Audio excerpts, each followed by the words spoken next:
आज खर्चा पानी में हम बात करेंगे रियल एस्टेट कंपनी यूनिटेक की। जानेंगे कि यूनिटेक के 50% डायरेक्टर्स ने अपना इस्तीफा क्यों दे दिया है, यूनिटेक से घर खरीदने वाले ग्राहकों की परेशानी क्या है। इसके अलावा बॉन्ड की दुनिया में हो रहे बड़े डेवलपमेंट पर भी आज होगी बात। नमस्कार, मेरा नाम दिव्यांशी और आप देखना शुरू कर चुके हैं खर्चा पानी। रियल एस्टेट की दुनिया में आए दिन नए नए खेल सामने आ रहे हैं। सुपरटेक के अवैध रूप से बने ट्विन टावर के ढहने का मामला अभी ठंडा भी नहीं पड़ा था कि अब यूनिटेक कंपनी के बोर्ड के 50% डायरेक्टर्स ने अपना इस्तीफा दे दिया है। समाचार पत्र टाइम्स ऑफ इंडिया की एक रिपोर्ट के मुताबिक यूनिटेक से घर खरीदने वाले 10,000 से ज़्यादा होम बायर्स को अपने फ्लैट्स की डिलीवरी नहीं मिल पा रही है। इनमें से कई ऐसे घर खरीदार हैं जिन्होंने करीब 10 साल पहले अपने फ्लैट्स की बुकिंग कराई थी। यूनिटेक के बोर्ड में फिलहाल पूर्व परिवहन सचिव YS मलिक CMD का कामकाज संभाल रहे हैं। साथ ही एम्बेसी ग्रुप के चेयरमैन जीतू विरवानी, CPWD के पूर्व निदेशक प्रभाकर सिंह और ऑडिटर गिरीश आहूजा भी बोर्ड में शामिल हैं। हीरानंदानी समूह के फाउंडर और MD निरंजन हीरानंदानी और NBCC के पूर्व चेयरमैन और MD AK मित्तल ने अपने पदों से इस्तीफा दे दिया है। कुछ महीने पहले HDFC ज्वाइन करने वाली HDFC बैंक की मौजूदा MD रेणु सूद कर्नाड और SBI के पूर्व MD B श्रीराम भी यूनिटेक से इस्तीफा दे चुके हैं। यूनिटेक बोर्ड से इस्तीफा देने वाले 2 डायरेक्टर्स ने टाइम्स ऑफ इंडिया से बातचीत में यह स्वीकार किया कि उन्होंने यूनिटेक के बोर्ड से इस्तीफा दे दिया है। इन डायरेक्टर्स का कहना है कि कंपनी के भीतर ठीक से काम नहीं चल रहा है और होम बायर्स को टाइम पर फ्लैट्स की डिलीवरी नहीं दी जा रही है। टाइम्स ऑफ इंडिया की इस खबर में कहा गया कि सुप्रीम कोर्ट के दबाव के बावजूद यूनिटेक और JP ग्रुप के प्रोजेक्ट्स के कामकाज में तेजी देखने को नहीं मिल रही है, जबकि इनमें से सबसे बड़ी रियल एस्टेट कंपनी आम्रपाली अपने अधूरे प्रोजेक्ट्स को तेजी से पूरा कर रही है। इस बारे में हमने फाइनेंशियल एक्सपर्ट शरद कोहली से बात की। आइए उन्हें सुनते हैं। देखिए, इन सब बिल्डर्स में जो हमें कॉमन बात देखने को मिल रही है वो ये देखने को मिल रही है कि ग्राहकों ने पैसा दिया, उन्होंने घर बुक कराया, किसी ने अपार्टमेंट बुक कराया, किसी ने कोई कमर्शियल बुक कराया, किसी ने प्लॉट बुक कराया, पर ये बिल्डर्स अपने वादों पर पूरे नहीं उतर पाए। और उसका कारण क्या रहा? कारण रहा 2 मुख्य कारण मैं मानता हूं। पहले मुख्य कारण में शरारत है या ये कहें कि लॉ का वायलेशन है कि इन्होंने उस पैसे को या तो दूसरे किसी काम के लिए इस्तेमाल कर लिया या इनकी कंपनी को घाटा हो गया और वो सारा पैसा वहां डूब गया। और दूसरा इसमें देखने वाली बात यह कि रियल एस्टेट सेक्टर में खासकर जब डिमोनेटाइजेशन हुआ था 2016 में, उसके बाद रियल एस्टेट सेक्टर में रिसेशन भी आया, प्राइसेस गिरी घरों की, रियल एस्टेट की ओवरऑल मंदी आई। उसकी वजह से जो इन्होंने कीमत का आकलन किया हुआ था, वो कीमत जो इन्होंने आगे परचेज करी थी, वो कीमत इनको नहीं मिल पाई, या उस पर ये यूं कहूं मैं कि वो ये बेच नहीं पाए। अब उसकी वजह से ये अपने जो वादे थे ग्राहकों की तरफ कि हम आपको 2018 में दे देंगे, 2019 में बना के दे देंगे, वगैरह वगैरह, ये उन वादों को पूरे नहीं कर पाए। और खून पसीने की कमाई जिन लोगों ने अपने मकान को, अपने घर को, अपने आशियाने को बुक करने में लगाई, वो कमाई वहां जाके फंस गई। उसकी वजह से कुछ ग्राहकों ने मिलकर कोर्ट में शिकायत करी, कोर्ट में केस दाखिल किए। उसी का आज नतीजा है कि रेरा बनी, जो रियल एस्टेट रेगुलेटरी अथॉरिटी बनी। उसके बाद कोर्ट में लोग गए, कोर्ट ने इस बात का संज्ञान लिया और इसी कारण से आपको आज बहुत सारे रियल्टर्स जो कि अपने दिग्गज थे, अपने अपने क्षेत्र में बड़े नाम थे, वो आपको जेल की हवा खाते हुए दिखाई दे रहे हैं। यूनिटेक का हम अगर मामला लें तो यूनिटेक 2 साल पहले सुप्रीम कोर्ट ने इसके डायरेक्टर्स, बोर्ड ऑफ डायरेक्टर्स का ओवरहॉल किया था, क्योंकि इसके जो प्रोमोटर्स थे, चंद्रा साहब, रमेश चंद्रा, उनके 2 सुपुत्र संजय और अजय, वो जेल में आते जाते रहे, पैरोल पे बाहर भी आए। यहां तक भी सुनने में आया था कि मनी लॉन्ड्रिंग का आरोप लगा कि जो पैसा कलेक्ट किया गया उसको मनी लॉन्ड्रिंग में प्रयोग किया गया और एक सीक्रेट ऑफिस था, ये भी एक इल्जाम लगा था। तो सुप्रीम कोर्ट ने बोर्ड ऑफ डायरेक्टर्स का गठन किया और हमें देखना चाहिए कि कंपनी लॉ में अब प्रावधान है कि किसी भी कंपनी का अगर कोर्ट ऑर्डर करे या सरकार की तरफ से ऑर्डर हो या NCLT ऑर्डर करे तो उसके इंडिपेंडेंट डायरेक्टर्स अपॉइंट हो जाते हैं। इंडिपेंडेंट डायरेक्टर्स वो डायरेक्टर्स होते हैं जो कि कंपनी के प्रोमोटर्स से संबंध नहीं रखते, उनके संबंधी नहीं होते, उनके माता पिता, भाई बहन, चाचा भतीजा या उनके दोस्त वो नहीं होते।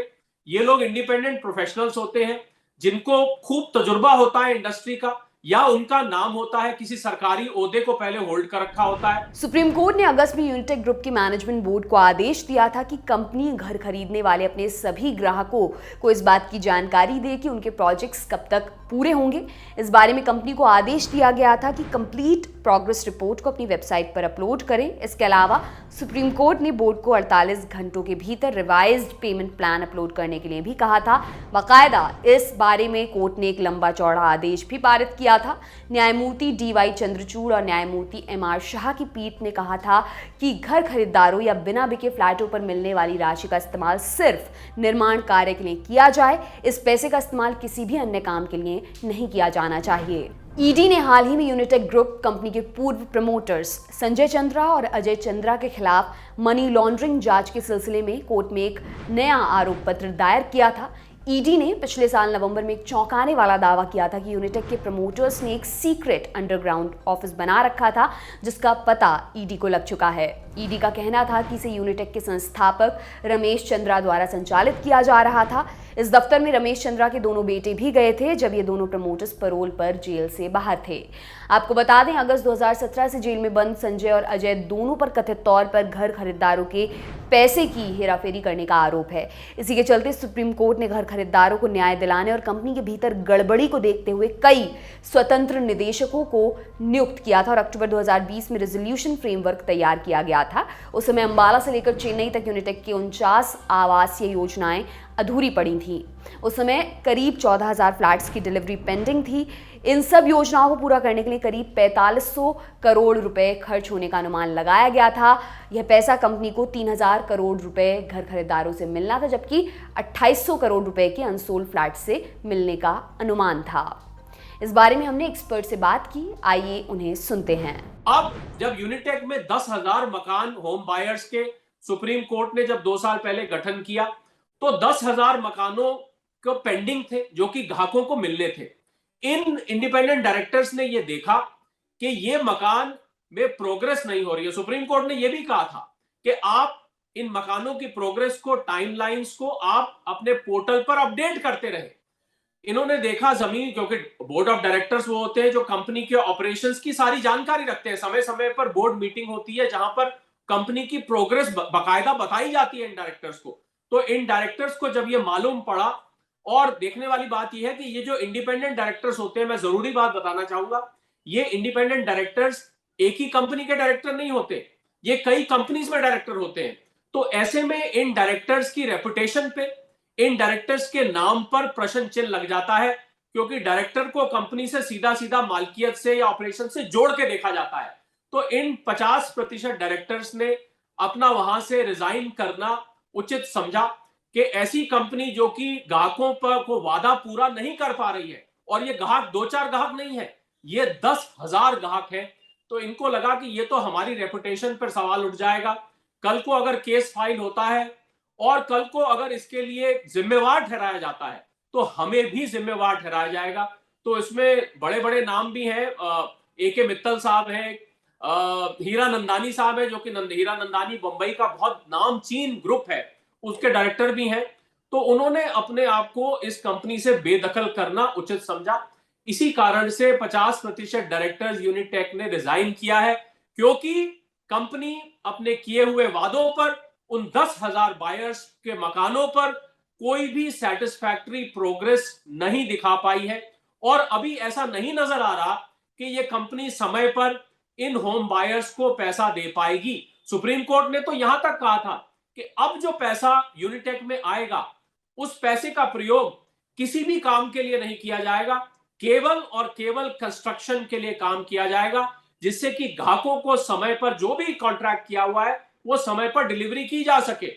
इस सब के बावजूद भी कंपनी की जो फाइनेंशियल कंडीशन है, कंपनी की जो ऑपरेशनल कंडीशन है, कंपनी की जो आज हालत है, उससे ऐसा नजर आया इन डायरेक्टर्स को कि हम ये पूरा नहीं कर पाएंगे। इसी कारण से इन डायरेक्टर्स ने इस्तीफा दिया है और इनकी गिनती 50% है, यानी कि पूरे बोर्ड ऑफ डायरेक्टर्स का आधा हिस्सा रिजाइन कर चुका है। अब इसमें आगे क्या, ज्यादा बड़ा प्रश्न यह है कि आगे क्या, जो बेचारे जिन लोगों ने मकान, अपना कमर्शियल प्लॉट जो भी बुक कराया हुआ है, उनका आगे क्या होगा। यहां पर ऐसे में उनके बुकिंग को, उनके दिए हुए पैसे को और ज्यादा खतरा हो जाता है, क्योंकि इंडिपेंडेंट डायरेक्टर्स इस चीज पे नजर रखते हैं कि कंपनी के ऑपरेशंस उसके मेमोरेंडम और आर्टिकल्स ऑफ एसोसिएशन के हिसाब से, सुप्रीम कोर्ट के दिए गए निर्देशों के हिसाब से और ग्राहकों से किए गए वायदे के हिसाब से कंपनी चल रही है या नहीं चल रही है। अब जब ये इंडिपेंडेंट डायरेक्टर्स बाहर हो गए हैं तो मेरे अनुमान के हिसाब से ये ग्राहकों के लिए और ज्यादा चिंता का विषय हो जाता है। मुझे ऐसा लग रहा है कि ये मामला वापस सुप्रीम कोर्ट के पास जाएगा, सुप्रीम कोर्ट फिर इस पे संज्ञान लेगा कि क्या किसी और को डायरेक्टर अपॉइंट किया जाए। यूनिटेक के बाद अब एक और जरूरी खबर पर बात कर लेते हैं। महंगाई पर काबू करने के लिए दुनिया भर के सेंट्रल बैंकों के प्रयास ग्लोबल बॉन्ड मार्केट पर भारी पड़ रहे हैं। इससे बने दबाव के चलते ग्लोबल बॉन्ड्स एक जनरेशन में पहली बार बियर मार्केट में फंस गए हैं। सरकारी और इन्वेस्टमेंट ग्रेड कॉर्पोरेट बॉन्ड से संबंधित Bloomberg global aggregate total return index अपने 2021 के उच्चतम स्तर से 20% ज़्यादा टूट चुका है, जो 1990 में अपनी शुरुआत के बाद से सबसे बड़ी गिरावट है। हाल ही में हुई जैक्सन हॉल सिंपोजियम में अमेरिका के केंद्रीय बैंक के चेयरमैन जेरोम पावेल से मिली सख्ती के संदेश के बाद अमेरिका से लेकर यूरोप तक के अधिकारियों ने अपने यहाँ सख्त मॉनेटरी पॉलिसी पर जोर दिया है। आसमान छूती महंगाई और इसे थामने के लिए पॉलिसी मेकर्स की तरफ से अपनाई गई ब्याज दरों में बढ़ोतरी की नीति ने बॉन्ड में 4 दशकों के बुल मार्केट को थाम दिया है। इससे इस साल बॉन्ड्स और स्टॉक्स में गिरावट के साथ निवेशकों के लिए खास तौर से मुश्किल हालात पैदा हो गए हैं। इस बीच एक वरिष्ठ सरकारी अधिकारी ने कहा कि भारत अपने सोवरेन बॉन्ड को घरेलू स्तर पर निपटाने के तरीके तलाश कर रहा है। इस बारे में भी एक्सपर्ट की राय जान लेते हैं। भारत में रिजर्व बैंक ऑफ इंडिया होता है, ऐसे अमेरिका में फेडरल रिजर्व होता है, उसको फेडरल रिजर्व कहते हैं। वहां पर उनकी एक साल में एक बार एक सिंपोजियम होती है, एक प्रकार की कॉन्फ्रेंस कह लीजिए। अगर मैं सरल भाषा में कहूं तो जो अमेरिका की मॉनेटरी पॉलिसी के थिंक टैंक है, मतलब जो बुद्धिजीवी हैं, उनकी एक मीटिंग होती है, उसको हम जैक्सन होल कहते हैं, जैक्सन होल सिंपोजियम। और बड़ा मशहूर है ये, इसलिए मशहूर है क्योंकि मॉनेटरी पॉलिसी डिसीजंस इस जैक्सन होल सिंपोजियम में जो कमेंट्री दी जाती है, जो भी डिस्कशन किए जाते हैं, जो वार्तालाप होती है, उसी के आधार पर अमेरिका की आगे फेडरल पॉलिसी डिसाइड की जाती है। और क्योंकि अमेरिका दुनिया की सबसे बड़ी अर्थव्यवस्था है, ऐसा कहा जाता है कि अमेरिका छींक मारता है और जुकाम बाकी की दुनिया को लग जाता है। तो अमेरिका की फेडरल पॉलिसी बाकी की दुनिया की जो मॉनेटरी पॉलिसी है उस पर आधार बनता है। और हम देखते हैं कि अमेरिका की शेयर मार्केट जब रात को बंद होती है तो भारत की शेयर मार्केट और यूरोप की शेयर मार्केट और एशिया की शेयर मार्केट वहां से क्यूज लेके अगले दिन खुलती है। तो ये इस बात की महत्व को बताता है कि ये जैक्सन होल की जो सिंपोजियम थी ये कितनी इंपॉर्टेंट थी। तो जैक्सन होल सिंपोजियम में ये निर्णय लिए गए, या यूं कहें कि ये डिस्कशन किया गया कि साहब अभी जो फेडरल इंटरेस्ट रेट्स है वो अभी और बढ़ाए जाएंगे। और अगर हम अर्थव्यवस्था की दृष्टि से या इकोनॉमिक पॉइंट ऑफ व्यू से इसको समझे तो जैसे जैसे इंटरेस्ट रेट्स बढ़ते हैं, आपकी जो विकास की दर है, जिसको हम जीडीपी ग्रोथ कहते हैं, वो नीचे जाती है। क्योंकि महंगाई जब बढ़ती है तो महंगाई को रोकने के लिए, अमेरिका में भी इन्फ्लेशन 9% से ऊपर चला गया था, उस महंगाई को रोकने के लिए आपको ब्याज की दरें बढ़ानी पड़ती है, और ब्याज की दरें बढ़ाने से विकास की दर पर सीधा सीधा चोट पहुंचती है। यही जैक्सन होल ने बोला। और जैसे ही ये खबर निकल के आई, दुनिया भर की स्टॉक मार्केट्स अगले दिन बियर फेस में चली गई। बियर फेस होता है जहां पर शेयर मार्केट गिरने लग जाती है, क्योंकि उनको ये लगा कि अभी इंटरेस्ट रेट्स और बढ़ेंगे।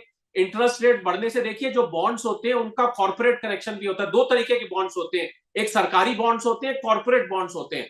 तो अगर कॉर्पोरेट अर्निंग्स, मतलब जो प्रॉफिट, जब इंटरेस्ट रेट बढ़ जाएंगे तो कंपनीज का जो कॉस्ट ऑफ फाइनेंस है वो बढ़ जाएगा।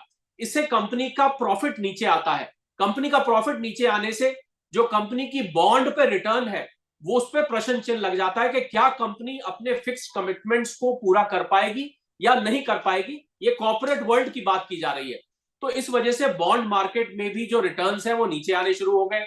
नॉर्मली वैसे देखा जाता है जब शेयर मार्केट नीचे आती है तो बॉन्ड यील्ड स्ट्रांग होती है, पर यहां पर क्योंकि कॉर्पोरेट बॉन्ड यील्ड्स की बात हो रही है, पूरी की पूरी अर्थव्यवस्था की बात हो रही है, ना केवल अमेरिका की बल्कि पूरे विश्व की अर्थव्यवस्था की। और ऐसा अंदेशा जताया जा रहा है कि विश्व की अर्थव्यवस्था रिसेशन में जा सकती है अगर इसी प्रकार ये फेड रेट बढ़ाता रहा, जिसकी वजह से भारतीय रिजर्व बैंक को भी रेट बढ़ाने पड़ते हैं। अमेरिका में जो, यूरोप में जो ईसीबी है, यूरोपियन कमर्शियल बैंक, उसको भी रेट बढ़ाने पड़ते हैं, जापान को भी रेट बढ़ाने पड़ते हैं। तो पूरी दुनिया में अगर रेट्स इस तरह बढ़ेंगे तो उसकी वजह से बॉन्ड्स की जो रीपेमेंट की क्षमता है, बॉन्ड की यील्ड्स पर फर्क पड़ेगा, क्योंकि शेयर मार्केट इससे प्रेशर में आएगी, विकास प्रेशर में आएगा। इसको लेके बॉन्ड मार्केट और शेयर मार्केट दोनों बियर फेस में चले गए थे। तो ये था आज का खर्चा पानी। ये बुलेटिन आपके लिए लिखा था हमारे साथी प्रदीप यादव ने। आप अपनी राय यहाँ कमेंट बॉक्स में जरूर दें। अगले एपिसोड तक अपना खूब ख्याल रखें। शुक्रिया। लल्लन टॉप का सबसे ठस, ठेठ और ठसकदार बेबी आ गया है लल्लन टॉप का पॉडकास्ट, जिसका नाम है बाजा, और ये बजेगा सिर्फ लल्लन टॉप ऐप पर।